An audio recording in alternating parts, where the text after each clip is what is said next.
आज से करीब 1225 साल पहले यानी 8वीं शताब्दी में मनिहार नाम का एक ग्रामीण रोजाना अपनी गायों को जंगल में चराने ले जाया करता था। लेकिन उसमें एक गाय बड़ी ही अजीब थी जो एक विशेष प्रकार की चट्टान के पास खड़ी हो जाती थी और अपना दूध स्वयं उस पर चढ़ा देती थी। मनिहार को ये चीज़ बहुत हैरान करती थी कि कोई गाय कैसे एक चट्टान पर अपना दूध छोड़ सकती है। एक दिन जिज्ञासावश उसने उस चट्टान पर कुल्हाड़ी से वार कर दिया जहाँ पर उसकी गाय दूध छोड़ रही थी। लेकिन जैसे ही कुल्हाड़ी वहाँ लगी वहाँ से रक्त बहने लगा। ये देखकर मनिहार बुरी तरह से डर गया और अपनी गाय को लेकर तुरंत घर पहुँच गया।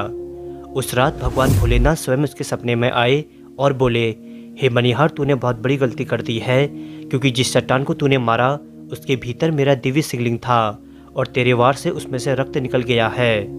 अगली सुबह मनिहार श्रद्धा से भर गया और उसने उसी जगह जाकर एक छोटा सा शिवालय बना जो आगे चलकर आज का बिनसर महादेव मंदिर बन गया।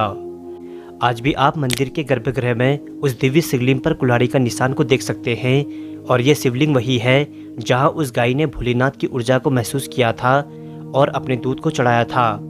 मंदिर के अंदर आपको उस जमाने के घटनाक्रम के चित्र के साथ साथ विवरण भी देखने को मिल जाएगा, जिसे मैंने वास्तविक चित्र के आधार पर इस तरह से कन्वर्ट किया है ताकि आप उस समय को और गहराई से अनुभव कर सकें। अब जानते हैं कि मंदिर का नाम कैसे पड़ा बिनसर। बताया जाता है कि शुरुआत में इस जगह को सिर्फ शिवालय के नाम से जाना जाता था, लेकिन 9वीं शताब्दी में राजा पिथु ने अपने पिता बिंदु की स्मृति में इस जगह का नाम बिंदेश्वर रखा। लेकिन समय के साथ साथ स्थानीय उच्चारण में यह नाम बिंदेश्वर से हटकर बिनसर बन गया और आज हम इसे बिनसर महादेव मंदिर के नाम से जानते हैं। यह मंदिर अल्मोड़ा के जिले रानीखेत क्षेत्र के सोनी गांव में आता है। मंदिर के पास से ही एक सुंदर सी कुंज नदी बहती है जो इस स्थान की पवित्रता को और बढ़ा देती है। बिनसर महादेव मंदिर का पुनर्निर्माण संत मोहनगिरी जी ने किया था।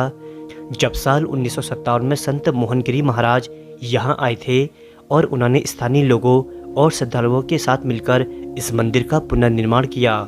उन्होंने यहाँ गीता भवन भी बनाया जिसकी दीवारों पर संपूर्ण श्रीमद् भगवद गीता लिखी गई है।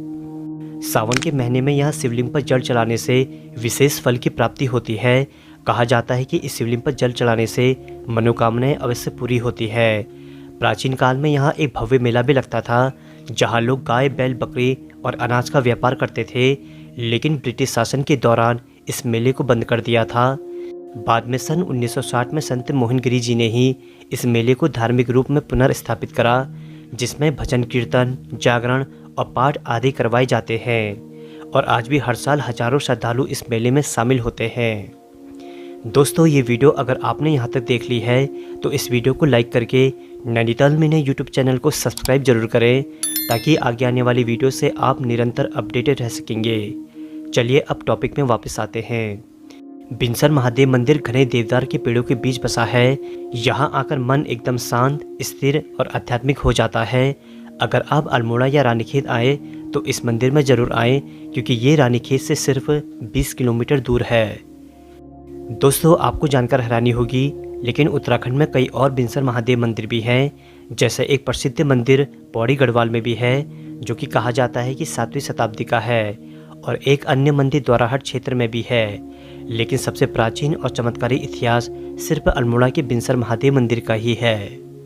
यदि आपको पौड़ी गढ़वाल के बिनसर महादेव मंदिर के बारे में भी जानना है तो कमेंट जरूर कीजिएगा।